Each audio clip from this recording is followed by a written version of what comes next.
नमस्कार, special podcast में आपका स्वागत है। मैं हूं आपके साथ पुनीत मिश्रा। कभी कभी ज़रूरी हो जाता है इतिहास के पन्नों को पलटना, क्योंकि बीते दौर में क्या कुछ हुआ उसको जानना बहुत ज़रूरी है। ये आगे के लिए बहुत काम आता है। तो आज हम इतिहास के पन्नों को पलटने वाले हैं और बात पाकिस्तान के ऐसे प्रांत की करने वाले हैं जो हाल के दिनों में बड़ा चर्चा में आया है। जी हाँ, बात हो रही है बलूचिस्तान की और BLA की। लेकिन बलूचिस्तान कब बना बलूचिस्तान, उसके पहले क्या था, उसका इतिहास क्या था, और भारत और पाकिस्तान का जब बंटवारा हुआ तब बलूचिस्तान कैसा था, कौन चाहता था कि बलूचिस्तान उसके हिस्से में आए, कौन नहीं चाहता था।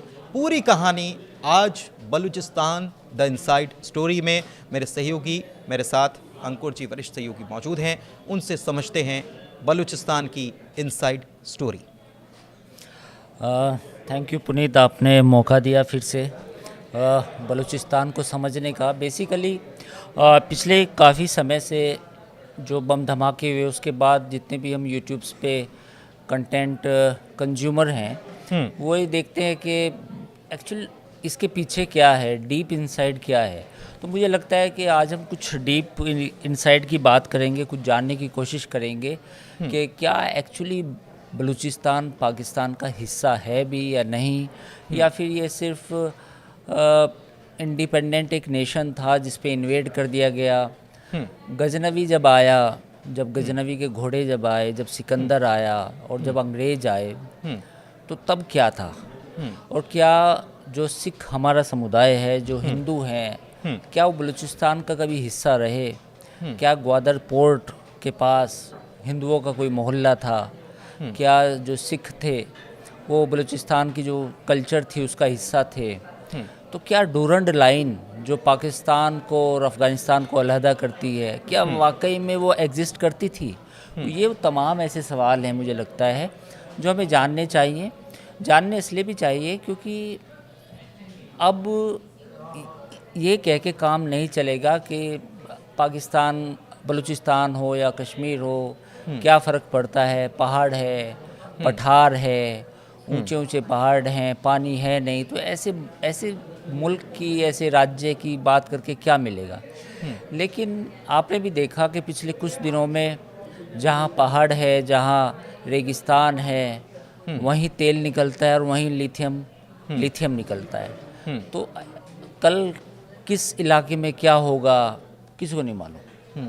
हो सकता है कि बलूचिस्तान जैसे मुल्क में या हिस्से में लिथियम आयन के इतने बड़ा भंडार हो कि वो तेल से भी ज़्यादा कीमती हो।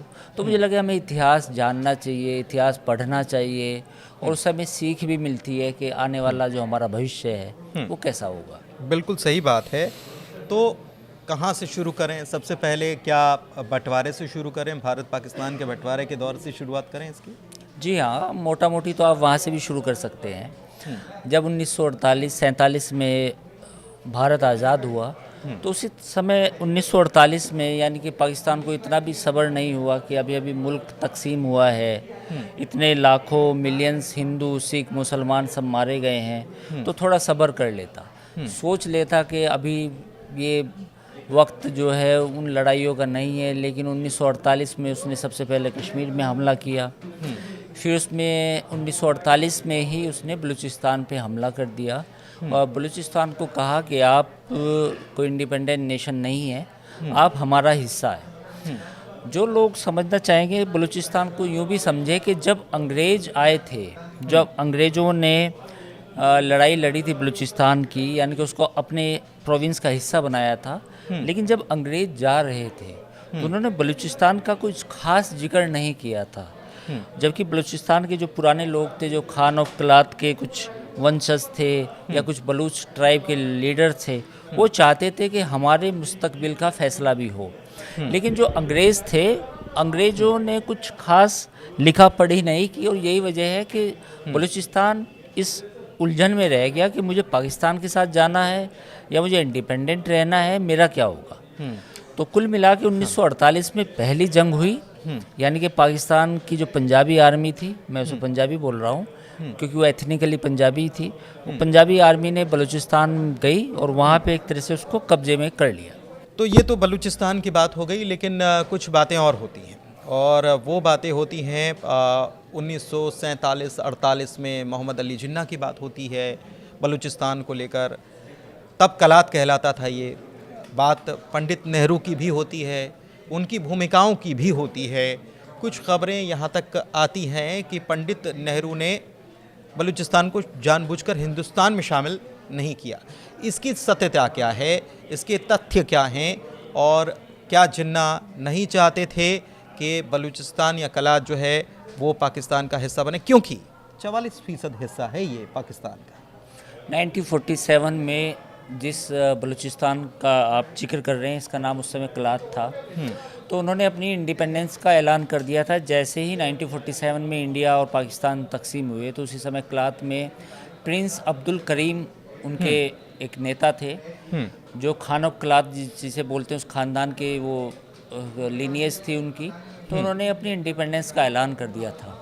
तो इंडिपेंडेंस का ऐलान करने के बाद जिन्ना को ये बात पता चली कि बलूचिस्तान का एक बड़ा हिस्सा, जिसको कलात भी कहते हैं, उसने अपनी आज़ादी का फैसला सुना दिया है।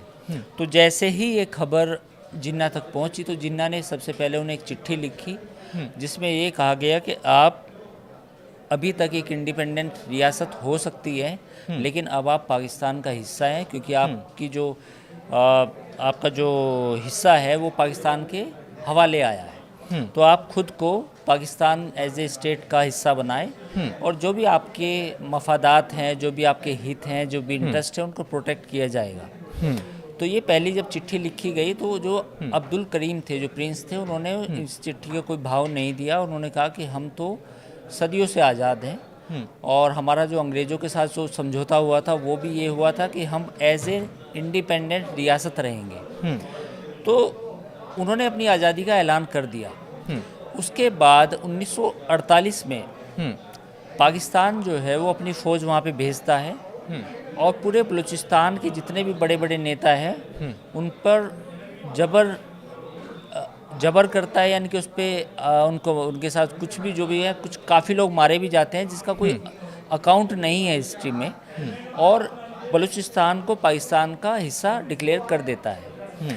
जब पाकिस्तान की फ़ौज बलूचिस्तान क्वेटा से आगे बढ़ती है, तो ठीक उसी वक्त जो बलूचिस्तान के नेता हैं वो इंडिया से गुहार लगाते हैं कि आप हमारी मदद कीजिए, हम आज़ाद होना चाहते हैं।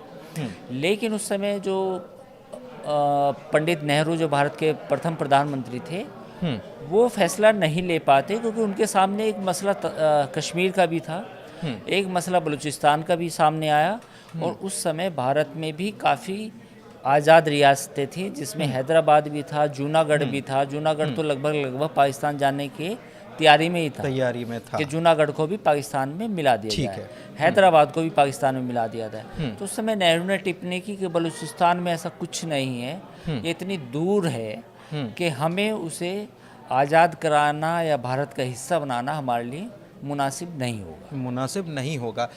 बलूचिस्तान के बारे में यही जो आप कह रहे थे, ये जिक्र भी निकल कर आता है कि जैसे हिंदुस्तान का हैदराबाद, वैसे ही पाकिस्तान का बलूचिस्तान।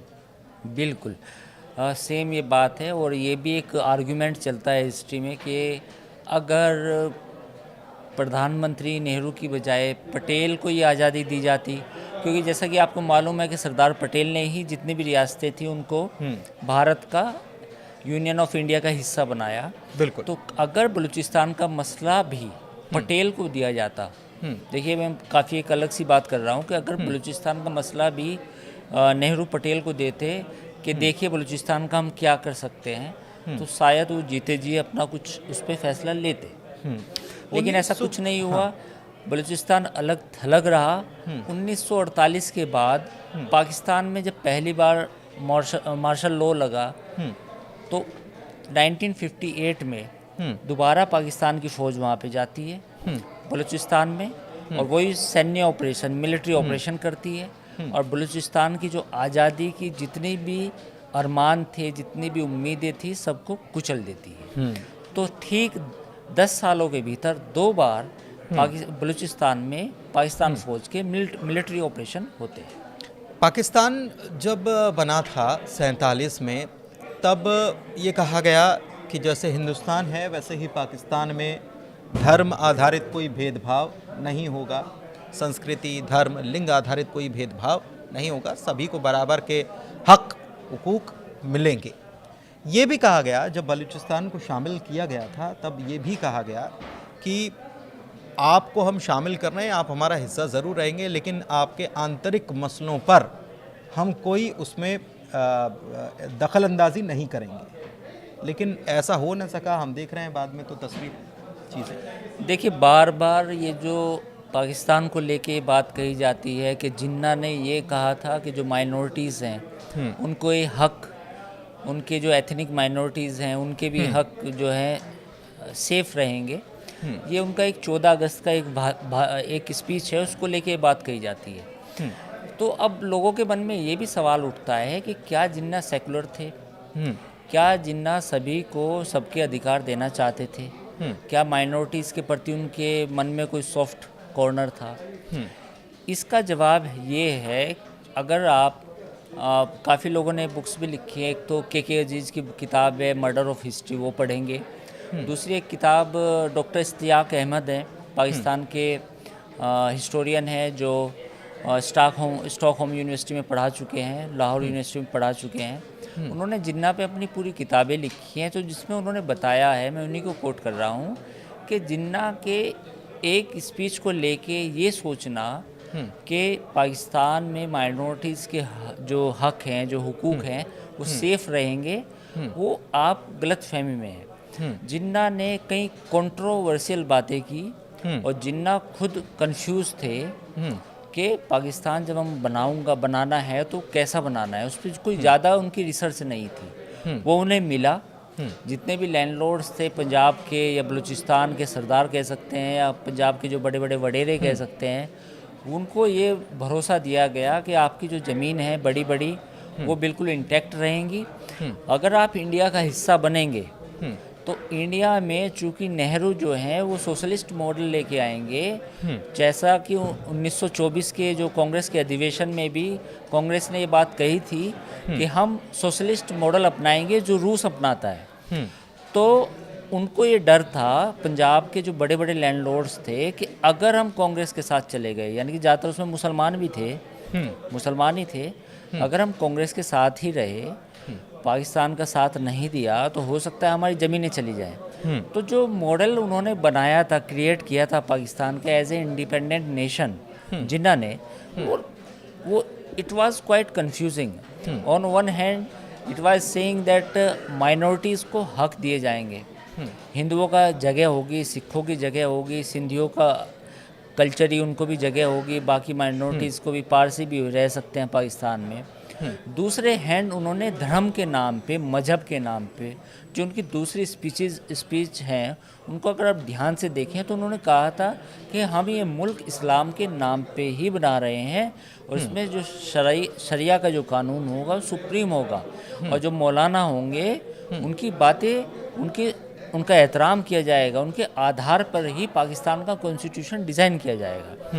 दूसरी तरफ वो ये बातें कह रहे थे। तो जब पाकिस्तान के बनने के समय से ही इतना कन्फ्यूज़न था, इतना विरोधाभास था जिस मुल्क में, तो उसमें फिर हम कैसे उम्मीद करते कि जो बलूचिस्तान को जो एज ए ऑटोनोमस रीजन वो शामिल कर रहे थे, तो उसको इंडिपेंडेंटली अधिकार देते, या उन लोगों की जो एथनिक कल्चर है उसका प्रिजर्वेशन होता। तो अब बलूचों की लड़ाई यही तो है कि जो हम तो एथनिक ग्रुप हैं, हम भले मुसलमान हों, लेकिन हमारी कल्चर, हमारा रहना सहना और हमारे मसले डे टू डे अफेयर्स के, वो पाकिस्तान की स्टेट ने कभी उनको देखा ही नहीं, उनके बारे में सोचा ही नहीं, मदद ही नहीं की। इसलिए हम आज़ादी की लड़ाई लड़ रहे हैं। इसलिए आज़ादी की लड़ाई लड़ रहे हैं। 48 के बाद 56 में पाकिस्तान में संविधान लागू हुआ, फिर 58 में आपने बताया कि 58 में वहाँ पर सैन्य एक्शन शुरू हो गया, मार्शल लॉ लागू हो गया। इसके बाद 70 का दशक आता है और वहाँ पर फिर कुछ घटनाक्रम होता है। बिल्कुल बिल्कुल, आपने बहुत अच्छा सवाल पूछा। मैं अपने दर्शकों को भी बताना चाहूँगा कि 1970s का जो दौर था वो पाकिस्तान के लिए काफ़ी अहम था। ये वो दौर था जिसने पाकिस्तान की सूरत बदल दी।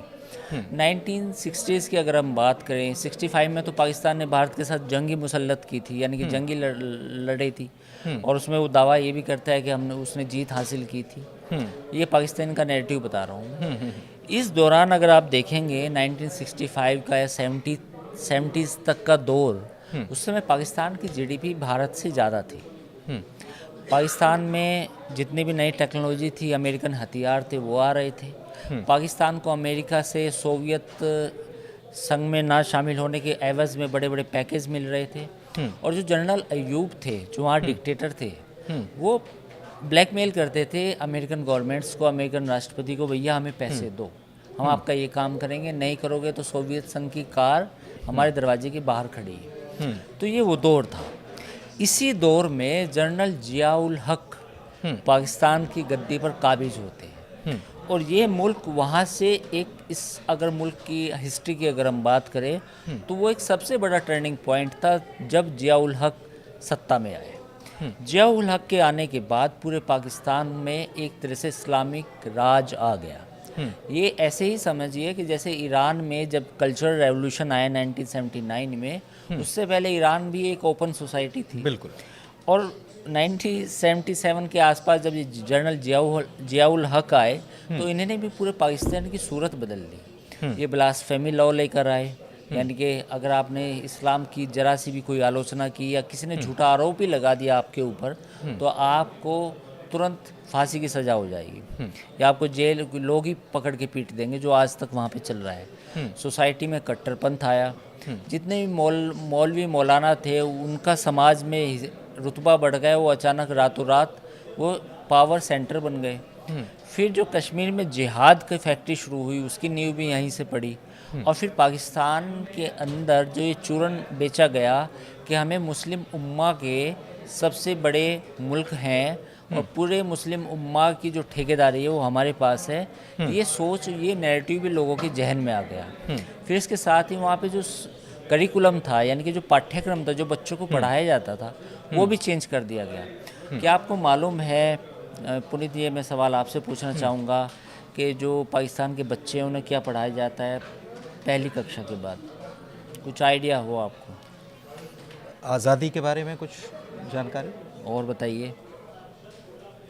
पाकिस्तान, जहाँ तक मुझे ख़बर है और जो चर्चाएं हैं कि पाकिस्तान हिंदुस्तान कभी एक नहीं थे, शुरुआत से ही पाकिस्तान आज़ाद मुल्क था। बिल्कुल पुनीत, इसमें आपकी भी गलती नहीं, मेरी भी नहीं है, क्योंकि हम पाकिस्तान गए नहीं तो हमें पता भी नहीं है कि एक्चुअल क्या पढ़ाया जाता है। पर जो हम सुनते हैं, हाँ, मैं उसके बारे में बताना चाहूँगा। वहाँ पे एक सब्जेक्ट पढ़ाया जाता है पाकिस्तान स्टडीज़।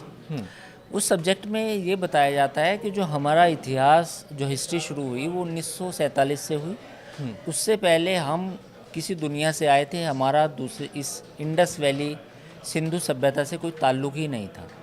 ना वहाँ सिंधु सभ्यता पढ़ाई जाती है, ना वहाँ हड़प्पा पढ़ाई जाती है, ना तक्षशिला पढ़ाई जाती है, ना गंगा पढ़ाई जाती है, ना यमुना पढ़ाई जाती है, ना हिंदुओं के बारे में बताया जाता कि हिंदू कौन थे। उन्हें सिर्फ ये बताया जाता है कि मुसलमान इस दुनिया की सबसे बेहतरीन कौम है, अगर आप मुसलमान हैं तो जन्नत में जाएंगे, और बाकी लोग कहाँ जाएंगे उनके बारे में कुछ कहने की आवश्यकता नहीं है। तो पाकिस्तान स्टडीज़ जो इंट्रोड्यूस की वो जनरल जियाउल हक ने की। जनरल जियाउल हक ने पूरा जो करिकुलम था वो ऐसे डिज़ाइन कर दिया कि जो आने वाली नस्लें थी, जो बच्चे पढ़ के निकले, उसके बाद उन्होंने कलम नहीं, हाथों में कलम नहीं थामी, उसके बाद उन्होंने बंदूक ही थामी। और यही वजह है कि 1980 के बाद का जो पाकिस्तान था वो चेंज हो चुका था। पाकिस्तान की सड़कों पे जहाँ तरक्की हो रही थी 1970-75 से पहले, वो मुल्क फिर उसने वहाँ से यू टर्न लेना शुरू कर दिया। तो जब पाकिस्तान ने यू टर्न लिया तो जो पाकी प्रोविंस थे, यानी कि जो बलूचिस्तान थे, 1977 में फिर वहाँ भी एक आज़ादी की फिर से एक तहरीक शुरू हुई। तो जनरल जियाउल हक ने कुल मिला के 11 साल पाकिस्तान पर राज किया। तो जनरल जियाउल हक ने कुछ आज़ादी दी, उनको देने की कोशिश की, लेकिन फिर जब लगा कि जनरल जियाउल हक को कि बलूचिस्तान के जो कुछ नेता हैं इनको आज़ादी दे के कोई फ़ायदा नहीं, तो उसने भी फिर थर्ड मिलिट्री ऑपरेशन किया। तो 1948 में, 1958 में और 1977 में कुल मिला के 3 मिलिट्री ऑपरेशंस वहाँ पे किए गए, जिसके बाद बलूचिस्तान को एक तरह से बिल्कुल कुचल दिया गया, मैश कर दिया। ठीक है, एक चीज़ और जिसका जिक्र आप कर रहे थे और शुरुआत भी हमने यहीं से की थी कि इतिहास के पन्नों को पलटना ज़रूरी होता है, अपने इतिहास को जानना समझना ज़रूरी होता है, और जो इतिहास मिटा देते हैं तो फिर उनके पास कुछ चीज़ पीछे देखिए और आगे बढ़िए। ये कहा जाता है कि पीछे देखकर आगे बढ़िए कि पीछे वाले ने क्या किया है और उससे आपको सीख मिलती है, लेकिन ऐसा कुछ हुआ नहीं। फिर 90 का दशक आता है और 90 के दशक में भी बहुत, और ख़ास तौर पर अगर इस प्रोविंस की बात की जाए बलूचिस्तान की, तो वहाँ पर एक नई चीज़ें शुरू हो जाती हैं, BLA की बात शुरू होने लग जाती है और तमाम चीज़ें, और वहाँ पर विद्रोह जो है वो मन में समाने लगता है कि हमको अब इसके लिए हथियार तक उठाने पड़ेंगे, या राजनीतिक रूप से वो कोशिश करते हैं। देखिए, अगर बलूचिस्तान को समझना पड़ेगा तो ये है कि आज तक उस प्रोविंस में, सो कॉल्ड प्रोविंस में, कोई इंडिपेंडेंट इलेक्शन नहीं हुई, और जो भी कुछ कुछ सीटों पे या कुछ कुछ पार्टियां कुछ एक अपने दम पे जीत के आए, तो जो पाकिस्तान के हुक्मरान थे उन्होंने बर्दाश्त नहीं हुआ, उन्होंने वो सरकारें बर्खास्त की। तो इसमें अभी एक जो वहाँ के पॉलिटिशियन थे, जो लास्ट में एक मानता हूँ कि जो लास्ट उनकी लीग है, अताउल्ला मेंगल, वो एक ऐसे नेता हैं मौजूदा समय में जिन्होंने ये कोशिश की कि चलिए, पाकिस्तान की जो सरकार है वो हमें पूरी आज़ादी नहीं दे सकती, हम पाकिस्तान सरकार के साथ मिलके एक सरकार बना सकते हैं, और बलूचिस्तान अवाम पार्टी BAP, तो वो उसके रहनुमा थे। तो उन्होंने ये कोशिश की कि चलिए सरकार के साथ मिलके काम किया जाए, लेकिन जो पाकिस्तान की गवर्नमेंट है, जो फेडरल गवर्नमेंट है, उसको बिल्कुल पपेट ही चाहिए, बिल्कुल जो उनके मुताबिक काम करे।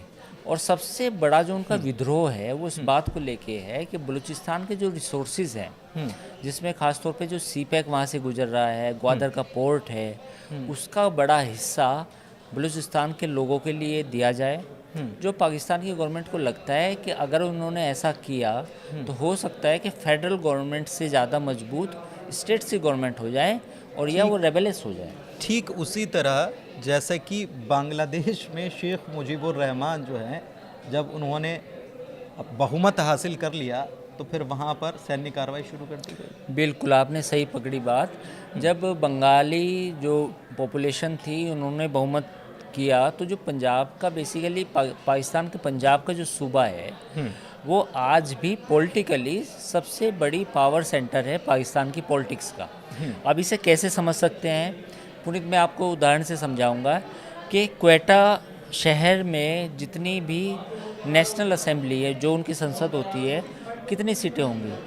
मुश्किल से 2 या 3। लेकिन अगर आप लाहौर रीजन की बात करेंगे, यानी कि अगर लाहौर की बात करेंगे, लाहौर के आसपास जो भी रीजन है 30-40 किलोमीटर में, लाइक ग्रेटर लाहौर की बात करें, तो उसमें 16 नेशनल असेंबली की सीटें हैं। तो वेटेज कहाँ हुआ? वेटेज हुआ पंजाब प्रोविंस में। बिल्कुल। लाहौर, रावलपिंडी, पेशावर, इस्लामाबाद, ये वो हलके हैं, वहाँ पे नेशनल असेंबली की अगर सीटों की बात करेंगे तो वहाँ सबसे ज़्यादा सीटें निकलेंगी। तो जो पॉलिटिशियन है, जो पूरा पावर सेंटर है, जो शुरू से रहा भी है, वो कहेगा कि भाई मैं पंजाब को सेट कर लूँ, बलूचिस्तान से मैं 16 सीटें जीत के आऊँगा पूरे बलूचिस्तान में, इतनी पॉपुलेशन ही वहाँ पे नहीं है, तो मैं उसे क्यों भाव दूँ? उसका कोई रेलेवेंस क्या है? मुझे तो, अगर मैं अपना जितना भी मेरे पॉलिटिकल माइट है, ताकत है, वो मुझे अगर पंजाब प्रोविंस को सेटल करने में निकल जाए तो ज़्यादा इम्पोर्टेंट है। तो अच्छा, ये वजह है। मैं आपसे ये समझना चाह रहा हूँ कि बलूचिस्तान कुल मिलाकर एक अलग थलग, एक मुल्क में होते हुए भी उसको अलग थलग रखा गया और उसके जो खनिज हैं उसका दोहन तो किया गया, लेकिन क्या उसकी भौगोलिक परिस्थितियाँ जो हैं वहाँ पर उसकी वजह से ये सब हुआ? अगर वो हरा भरा खूबसूरत वहाँ पर पानी होता और बाकी चीज़ें होती तो क्या तस्वीर कुछ और हो सकती थी, या फिर तस्वीर तब भी वही होती जो अब? देखिए, पॉपुलेशन वहाँ पे बलूचिस्तान में कम है, तो जो उसका पॉलिटिकल वेटेज है वो कम है। पंजाब में पॉलिटिकल पॉपुलेशन ज़्यादा है और ख़ासतौर पर पंजाबी पॉपुलेशन ज़्यादा है, उनका पॉलिटिकल वेटेज ज़्यादा है। तो जो पूरे पाकिस्तान में जो डोमिनेट करता है वो पंजाब प्रोविंस करता है। तो बलूचिस्तान हरा भरा होता है, उसकी पॉपुलेशन ज़्यादा होती तो वो होता तो फ़र्क पड़ता, लेकिन ऐसा है नहीं, हकीकत तो नहीं है। अब हकीकत ये है कि बलूचिस्तान सबसे बड़ा रीज़न है पाकिस्तान का, लेकिन बावजूद इसके वो उसमें पॉपुलेशन की जो डेंसिटी है वो उतनी ज़्यादा नहीं है, तो पॉलिटिकली भी उसका वेटेज कम है। दूसरा, बलूचिस्तान के जितने भी लोग हैं उनकी अपनी कल्चर है, उनकी बलूचिस्तान पूरा एक हिस्सा अफ़गानिस्तान में है, एक हिस्सा ईरान में है और एक हिस्सा पाकिस्तान में है। तो जब 3 हिस्सों में ये पूरा डिवाइडेड है, लेकिन जो पाकिस्तान वाला हिस्सा है उसमें जो उनके लोगों की मांग है, उनका कहना है कि हम कलात रीजन से लेके जब अंग्रेज़ों के साथ हमने लड़ाई लड़ी जिसमें अंग्रेज़ों ने कब्जा किया, उससे पहले हमने 1600 ईस्वी के आसपास भी हमने लड़ाइयाँ लड़ी, हम तब से इंडिपेंडेंट हैं। यहाँ पे महमूद गजनवी आया तो गजनवी इस रीजन से होते हुए सीधे आगे चला गया, पंजाब चला गया, नॉर्थ इंडिया चला गया, लेकिन उसने इस बलूचिस्तान रीजन को कुछ इस पे टच नहीं किया। तो उनका कहना ये है कि हमारा पूरी इंडिपेंडेंस का इतिहास रहा है और इस रीजन को हम अपनी आज़ादी की लड़ाई को जारी रखेंगे। लेकिन अब प्रॉब्लम क्या है कि पाकिस्तान का जो पंजाबी इलीट है, जिसको हम इलीट बोलते हैं, यानी कि जो वडेरे हैं बड़े बड़े, उनका पंजाब पूरे पाकिस्तान की पॉलिटिक्स पे कब्जा है, पूरे संसाधनों पे कब्जा है। ठीक है। तो वो बलूचिस्तान हो या सिंध हो या खैबर डोमिनेटिंग पख्तूनख्वा, पोजीशन, तो उनको डोमिनेट करते हैं। ठीक है, डोमिनेट पोजीशन में हैं वो। अब अभी के दौर की बात करते हैं, हम चलते चलते अभी के दौर में आ गए हैं। बीएलए ने हथियार भी उठा लिए हैं, एक ट्रेन को हाईजैक करना, सेना के ऊपर लगातार अटैक करना, ये अभी के दौर में जो हमलों में तेज़ी आई है, ये क्या बताती है ये, और ये कहाँ ले जा रहा है इस इलाके को? देखिए, स्टेट जब चाहता है कि मुझे किसी को कुचलना है तो कुचल सकता है।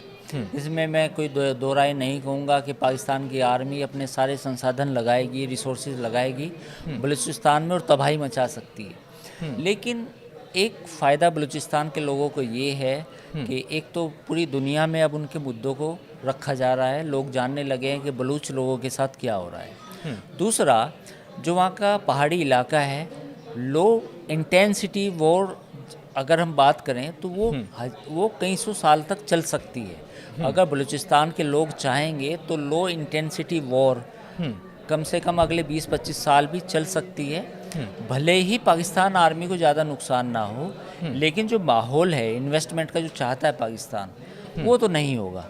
क्योंकि ये जरा उदाहरण से समझिए कि अगर हर 3 महीने पे एक छोटा भी धमाका हो जाएगा सीपैक के सड़क पे या आसपास कहीं बंदरगाह पे, तो कहीं ना कहीं इन्वेस्टमेंट तो प्रभावित हो गई। अशांति छाएगी, असुरक्षा की परिस्थितियां यहाँ पर, हालात जो हैं वो यहाँ पर बनेंगे, जाहिर तौर पर ये परिस्थितियाँ बनेंगी और अभी यही परिस्थितियाँ बनी हुई हैं। तो हम इतिहास के पन्नों से लेकर चलते हुए यहाँ तक पहुँचे हैं। आपको ये हमारी चर्चा कैसी लगी? आपको कमेंट के माध्यम से आप हमें बता सकते हैं कि आपको इस मामले में क्या लगता है। इस मामले में आपको अगर कोई और अधिक जानकारी चाहिए तो वो भी आप इस कमेंट के ज़रिए हमको बता सकते हैं। फ़िलहाल इस वीडियो को यहीं समाप्त करते हैं। बहुत लंबा वीडियो हो गया ज़ाहिर तौर पर, लेकिन चर्चा ये ज़रूरी भी थी, तो इसलिए आज हमने बातचीत की है, आपके लिए हम लेकर आए। इसे वीडियो को लाइक कीजिए, शेयर कीजिए, चैनल सब्सक्राइब कीजिए। धन्यवाद।